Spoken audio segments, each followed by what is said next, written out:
Okay folks, so we're back in our simulation again. What we want to do, remember, is add that one new employee. So what we're going to do in our simulation is we're going to take the model that we already have and alter it to add that employee. So if you look at view model, have a quick review of what your model looks like. So people are coming in the door every 2 minutes, they get into line. From the line, which is a capacity of 8, they go to the teller. The teller, they spend 2.4 minutes there, the standard dev of 0.5, and then they leave. So that's how our model looks right now. So what we want to do is we want to add that new employee. So remember what your process flow map will look like now. You've got 2 employees instead of 1. So when people leave the wait line, they've got to go to either the teller 1 or the second teller, and then they leave the system. So let's get going. Okay, entrance is good as is. Buffers, let's set up the second teller. Let's call them teller 2. How exciting a name. Again, like when they're going to teller 1, they leave the line 1 at a time to go to teller 2. And then we'll set up teller 2 here. So teller 2. The working time per customer is still exactly the same regardless of who's processing the customer. The process takes the same amount of time. So 0.5.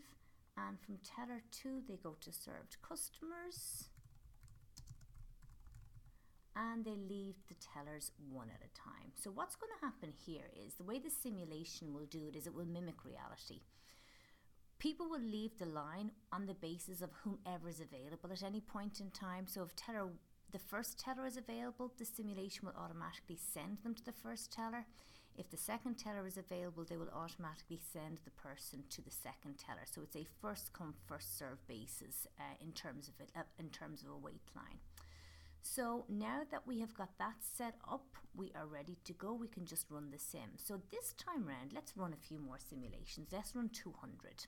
So remember, the more simulations that you run, the closer you should converge to the true mean, which means the more simulations we run, the numbers that we're all getting in terms of our results should be getting really tight and really close to each other. So remember, more sims, like more samples, is better. Okay, so when you're ready to go, press run simulations. And when you're finished, let's take a look at our results. So here are what my results looked like when I added a second teller. Now remember, a tiny bit of variability is going to be okay because we ran the simulation 200 times. Okay, so let's start recording our results. So we're going to build on this sheet that we've already started to build for our current process. So when we've got 2 tellers, what's our total number of customers served? It's 60.74. Very good. So now we've gone from a situation where we're serving 53 or 88% to now processing a good old 100%. That's so minimal here in terms of unable to enter that essentially we're serving 100% of demand. So let's pop 100% in here. So we're off to a good start because our goal is always to serve all of our customers. Now, how is time in line affected? Let us see. Okay, go down to your line. You want to pick off cycle time. Ooh, excellent. Gone down to 0.68 minutes. Nice, very nice drop. Okay, average number of customers in line. Bet you that's gone down too. Woohoo, only about, not even 1 customer typically in line at a time. So people literally have a minimal wait time. So 0.36. Okay, let's see what utilization looks like. All right, now, this time round, instead of only having 1 employee with their statistics, you've got 2. But look, the statistics are exactly the same, so you pick off the same data. Okay, first teller, 67% utilization. Now that, my friends, has dropped quite considerably. In other words, you're not getting the same bang for your buck from your teller that you were getting the first time round. Now, we've got 2 tellers, so let's put in the utilization for the second teller. And that is, look at this, 52%. So again, in terms of value, not so good. Okay, let's see, are they blocked? Well, they shouldn't be. Remember, only one step in the process. There should be no blocking at all.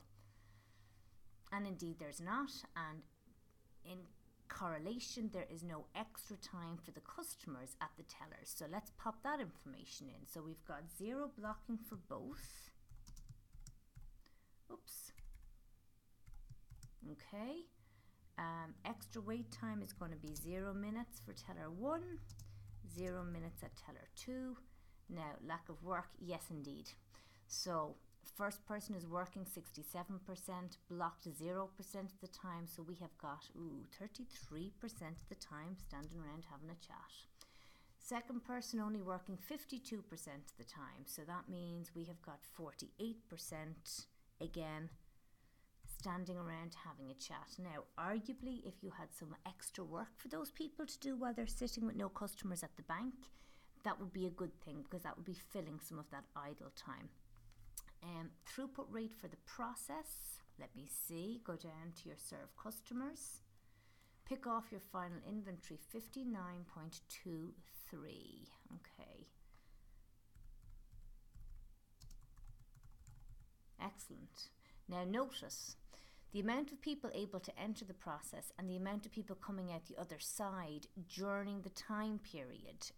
Why are those numbers not equal? Well, when you stop your simulation, there are still people in line and perhaps people still being processed by the tellers.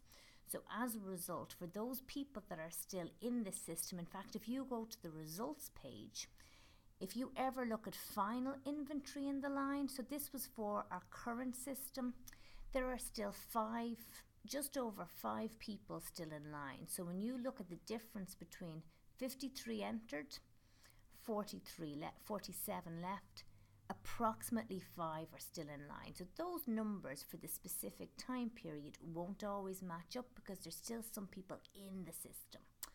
Okay, throughput time. So we've got 2 employees doing the processing, but both of them spend the exact same amount of time processing customers. So like we did before, we're going to figure out our time by looking at the wait line time, which is very short, 0.68 minutes.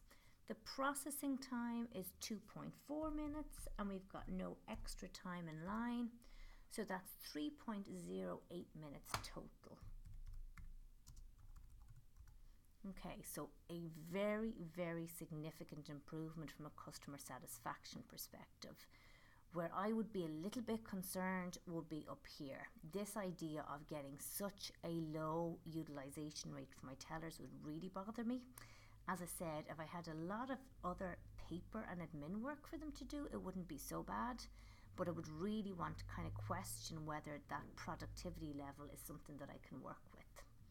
Okay, so that was what happened when we had 2 tellers. Our last option is to go with the machine. So what I would like you to do is take a few moments to think about what we've done so far, and then let's regroup to look to see what will happen when we keep just 1 teller that we currently have in the process, give them a machine to help. What do our results look like?